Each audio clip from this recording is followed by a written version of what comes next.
एक जैमिनी नाम के महर्षि उनके शिष्य हैं व्यास जी के। वेद व्यास जी ने जब भागवत महापुराण की रचना की थी तो एक श्लोक 9 स्कंध में लिखा है, विद्वान समपि कर्षति। पूरा श्लोक यह है कि मात्रा स्वस्वरा दुहित्रावा न विविक्ता सनो भवे बलवान इंद्रियग्रामो विद्वान समपि कर्षति।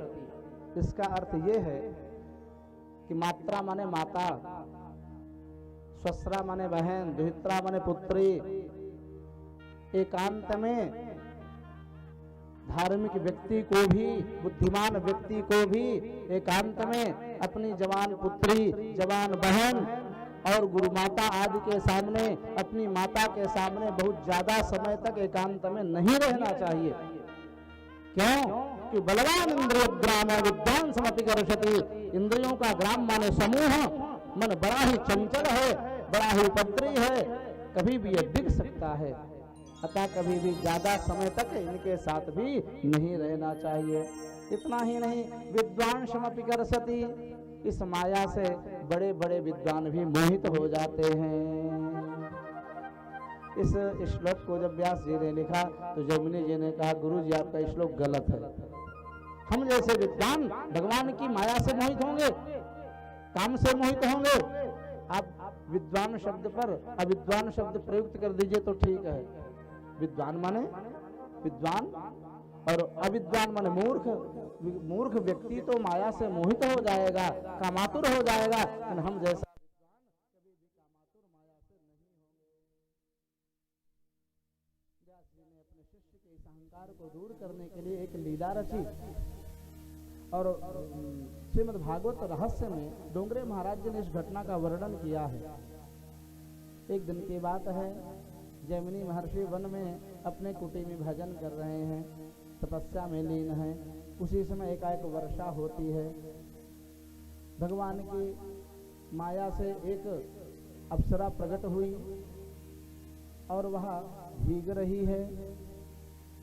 भीगती हुई अप्सरा को देख करके जैमिनी महर्षि ने कहा, देवी तुम भीग क्यों रही हो, हमारी कुटी में आ जाओ। कुटी में आई। उसके दिव्य रूप लावण्य को, सुंदरता को देख करके जैमिनी जी के मन में डमाडोल की स्थिति उत्पन्न होने लगी। देवी तुम्हारा परिचय क्या है, कहाँ से आई हो? कहा मैं तो अप्सरा हूँ, विचरण कर रही थी, वर्षा होने लगी, मैं अत्यंत कांप रही हूँ। आपने बड़ी कृपा की जो मुझे अपने यहाँ आश्रय दे दिया। देवी यदि तुम कृपा करो तो हमारे साथ विवाह कर लो। कहा ठीक है, हम विवाह तो करेंगे, परंतु हमारा भी एक नियम है, शर्त है। क्या? कि इस वन से थोड़ी दूरी पर वट वृक्ष है, वहां पर एक मंदिर है, वहां तक आप घोड़ा बनो और अपने पीठ पर मुझे बैठा करके ले चलो, वहीं पर हम वरमाला आपको पहनाएंगे। अब जैमिनी महर्षि इतना कामातुर हो गए, भगवान की माया के वशीभूत हो गए कि गुरु जी को जो खरी खोटी सुनाई थी श्लोक को लेकर के सब भूल गए और उस अप्सरा के तोतली वाणी में आ गए। अरे देवी कोई बात नहीं, आप बैठो, घोड़ा बन गए। जैसे बच्चे नहीं बगैया बगैया भागते चलते खेलते हैं। जैमिनी महर्षि घोड़ा बन गए, अप्सरा को पीठ पर बैठाया और उसको धोखते हुए कुछ दूरी पर जहाँ वट का वृक्ष, वहाँ पर मंदिर था, ले करके गए। वहाँ पर जब गए तो क्या देखते हैं कि एक महामुनि बैठे हैं, उनका पृष्ठ दिख रहा है। जो ही जैमिनी जी घोड़ा बने हुए पहुंचे हैं अप्सरा को पीठ पर ले करके, व्यास जी ने जान लिया चेला जी आ गए हैं। तुरंत उठ करके खड़े हो करके मुड़ करके देखा, तुरंत कहा विद्वान समपि कर्षति। तुरंत गुरु जी के चरण को पकड़ लिया और देखते ही देखते अप्सरा गायब हो गई। वो तो उनकी माया थी व्यास जी की। हे गुरुदेव, आपने जो लिखा है वही सत्य है। तो ये हमारे जो शिष्य हैं ये अनेकानेक प्रकार के रोष से युक्त हैं, भागवत के सच्चे पात्र नहीं हैं। सच्चा पात्र तो सुखदेव है जो वन की राह ले लिया, फिर भी अपने कुछ शिष्यों को भागवत के एक श्लोक को सुनाया, पढ़ाया, रटाया और कह दी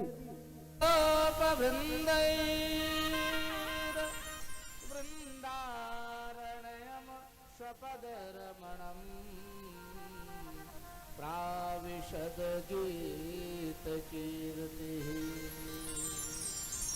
ऐसे दिव्य माधुरी छटा के श्लोक को सुन करके सुखदेव जी का ध्यान टूटा, बाहर आ गए अपनी गुफा से और उन ब्रह्मचारियों से कहते हैं, ये बताओ इतने मंगलमय श्लोक तुमने कहाँ पढ़े, कहाँ सुने?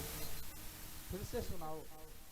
फिर से सुना, लेकिन मन में विचार आया, किसी की रूप माधुरी से मुझे क्या लेना देना, कि संसार बड़ा विचित्र है। यदि किसी की कोई योग्यता स्थिति होती है तो उसके साथ उसका गर्व आ जाता है, अहंकार आ जाता है।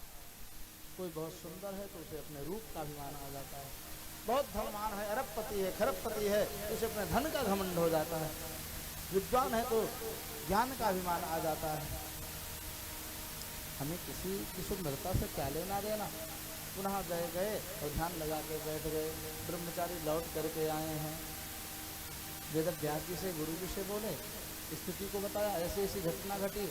क्या ठीक है, अगले दिन जइयो ना तो सुंदर श्लोक का गान करना। दूसरा श्लोक पढ़ाया, इसमें भगवान श्री कृष्ण बाल प्रभु के सुंदर कृपा का, करुणा का वर्णन है। कितने दयालु हैं प्रभु, इस श्लोक में वर्णन किया है। आइए हम लोग भी बड़े प्रेम से भाव से उस श्लोक का गान करते हैं। अहो बकीयम, अहो बकीयम स्तनकालपूतम जिघांसयापा प्रसादवे।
बकी नाम है पूतना का, क्यों कि बकासुर की सगी बहन है।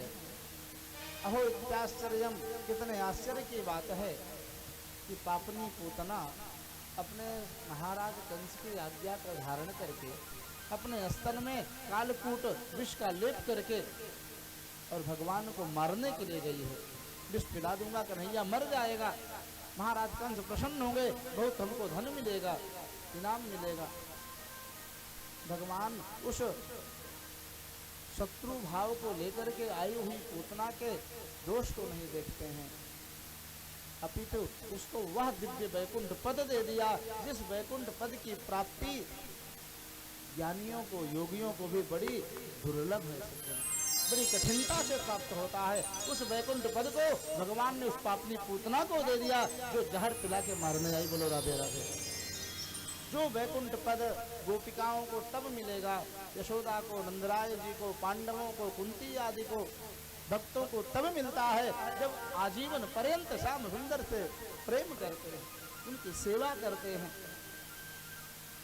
जिस भक्त ने अपने जीवन को भगवान के प्रेम में, भक्ति में निछावर कर दिया, उसको अंतिम दिव्य मोक्ष वैकुंठ मिलता है। और इस पापनी पूतना को भगवान ने वही वैकुंठ मोक्ष पद अनायास ही दे दिया, ऐसे ही दे दिया। इतना कौन दूसरा करुणा वरुणालय है, दयालु है।